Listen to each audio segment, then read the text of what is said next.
미성년자 약취유인죄 동의를 받았더라도 최근 이상환 변호사 오영우가 흥행에 성공하며 화제 속에 종영하였습니다. 이 드라마에서 다뤄진 사건들 또한 큰 관심을 받았는데요. 그중에서도 학부모들의 강도 높은 교육 일정에 힘들어하는 어린이들을 해방시켜주겠다며 아이들을 야산으로 데려간 방곡봉 사건이 주목을 받았습니다. 해당 사건을 다룬 회차는 방곡을 연기한 구교환 배우 아이들의 귀여운 모습이 담겨 훈훈하게 연출되었는데요. 하지만 실제로는 미성년자 약취유인죄라는 중대한 사안을 다루고 있습니다. 드라마에서는 방곡봉 사건에 대한 정확한 판결이 내려지지 않았는데요. 현실에서 일어나고 있는 미성년자 약취유인죄는 상당히 무거운 처벌이 따르고 있습니다. 오늘은 미성년자 약취유인죄에 대하여 알아보도록 하겠습니다. 최근 현실에서 이와 같은 사건이 벌어져 관심을 받았는데요. 실제 사례를 통하여 미성년자 약취유인죄에 대하여 자세히 살펴보겠습니다. 50대의 종교인 A씨는 초등생 3명에게 간식과 선물을 받을 수 있다고 권유하며 자신이 속한 종교시설의 포교행사 장소로 데려갔습니다. 이후 초등생 3명이 A씨를 따라가기 전 함께 있었던 초등학생들의 신고로 경찰은 해당 장소로 출동하여 초등생들을 데리고 나왔고 A씨는 미성년자 유인 혐의로 검찰에 송치했습니다. 이처럼 포교행사 홍보를 위한 목적 외에 불순한 목적으로 미성년자를 유인하는 행위가 상당히 많이 발생하고 있습니다. 요즘에는 빠르면 유치원생들부터 스마트폰을 사용하는데요. 스마트폰의 사용 연령이 점점 낮아지면서 다양한 범죄로부터 위협을 받는 사례도 증가하고 있습니다. 미성년자들이 스마트폰을 사용하면서 채팅 앱을 사용하는 경우도 많은데요.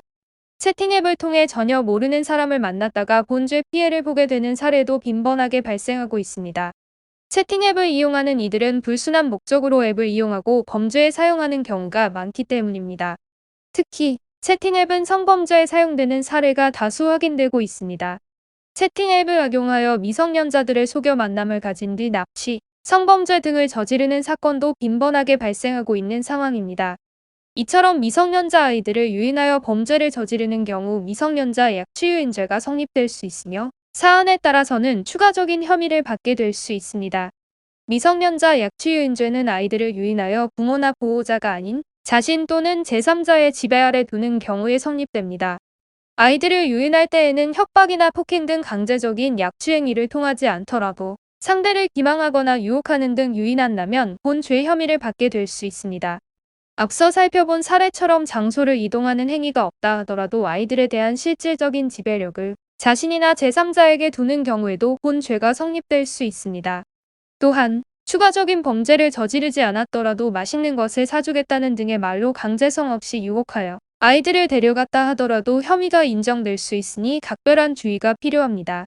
약취유인죄는 자기결정력과 판단 능력이 부족한 아이들에 대하여 강제적인 힘을 행사하거나 속이는 행위로 죄질이 나쁘다고 판단되고 있습니다.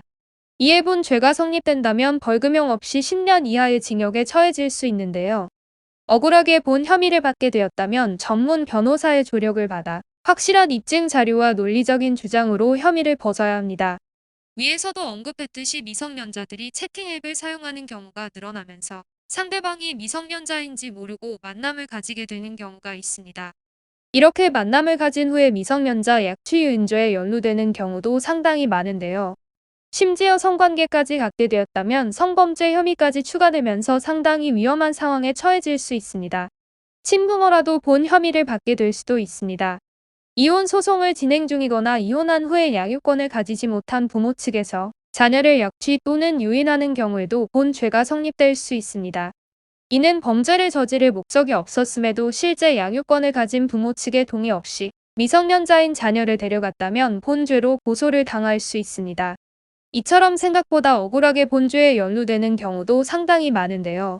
추가적인 혐의까지 더해지면 실형을 면하기 어려운 사안이니 신속히 전문 변호사의 도움을 받으시는 것이 현명합니다. 본 죄 혐의를 받고 있다면 섣불리 경찰 조사에 응하지 마시고 먼저는 전문가의 상담을 통해 진술을 확실하게 정리하시길 바랍니다. 미성년자는 아직 자신의 결정에 대한 책임을 질 만큼 성숙하지 못하기에 미성년자 약취유인죄에 대해서는 무거운 처벌이 내려지고 있습니다. 자신은 좋은 뜻으로 행한 일이었고 범죄를 저지를 계획이 없었다 하더라도 미성년자 약취유인죄가 적용될 수 있습니다. 본 죄 성립 요건은 동기와 목적의 중요성을 부여하지 않습니다.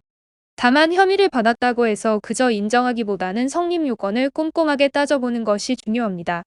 아이들을 자신의 실력적 지배에 둔다는 사실이 인정된다는 점을 개인이 홀로 판단하기란 어렵습니다.